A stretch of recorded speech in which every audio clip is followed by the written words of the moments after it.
இவ்வளவு பயம் தேவையா? இதுக்கு மக்கள் காசு எதுக்கு கொள்ளையடிக்கணும்? இதுக்கு எதுக்கு பயந்து தெரு தெருவா ஓடணும்? மக்கள் காசை கொள்ளையடித்துவிட்டு தற்போது திமுக முன்னாள் அமைச்சர் செந்தில் பாலாஜி பயந்து ஓடுவதாக அமைச்சர் CTR நிர்மல்குமார் தாவேக நிகழ்ச்சியில் பேசியுள்ளார். பதிவு செய்யப்பட்டது ஊர்ல ஒரு ஆள் இல்ல. கரூர் செந்தில் பாலாஜிலாம் பேசின பேச்சுக்கு இன்னைக்கு ஊர்லயே கிடையாது, எங்க இருக்கான்னு தெரியல.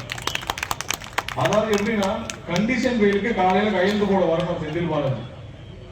செந்தில் பாலாஜி கண்டிஷன் பெயிலுக்கு கையெழுத்து போடணும்னா கோர்ட்ல மதியம் பெயிலுக்கு ஆன்டிசிபேட்டரி பெயிலுக்கு போறாரு, அதுக்கு முன்னாடி ஆள் அப்ஸ்டாண்டு. இது தேவையா? இவ்வளவு பயம் தேவையா? இதுக்கு மக்கள் காசு எதுக்கு கொள்ளையடிக்கணும்? இதுக்கு எதுக்கு பயந்து தெரு தெருவா ஓடணும்?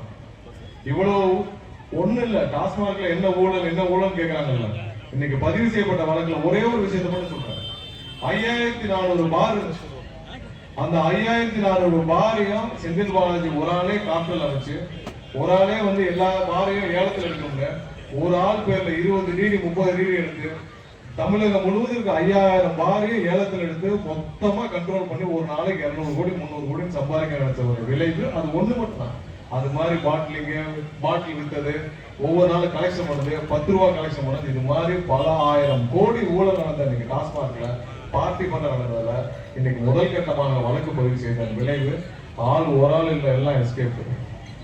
உதயநிதியுடைய நண்பர்கள் ரத்தீஷ் ஊர்லயே இல்ல, ஆளும் எஸ்கேப். ஏன்னா இவங்க எல்லாம் சேர்ந்துதான் மொத்தமாக தமிழகத்தில் டாஸ்மார்க்ல கொள்ளையடித்தவர்கள் இந்த ஒரு துறை மட்டும். இந்த மற்ற துறை எல்லாத்துக்கும் இதே எடுத்திருக்காங்க. சும்மா சொல்லல. திரு PTR 30,000 கோடியை ஒரு குடும்பம் கொள்ளையடிச்சுக்குன்னு ஆடியோ வந்துச்சு. சும்மா சொல்ல 30,000 கோடி உண்மைதான். ஒரே வருஷத்துல 30,000 கோடினா கிட்டத்தட்ட 5 வருஷத்துல 1 லட்சம் கோடி 2 லட்சம் கோடி கொள்ளையடிச்சவர்கள் நம்ம எப்படி சும்மா விடணும்? அதுவும் மக்கள் பணத்தை கொள்ளையடிச்சவர்கள். தூத்துக்குடி மாநகராட்சிக்கு 2000 கோடி இருந்தா போதும்.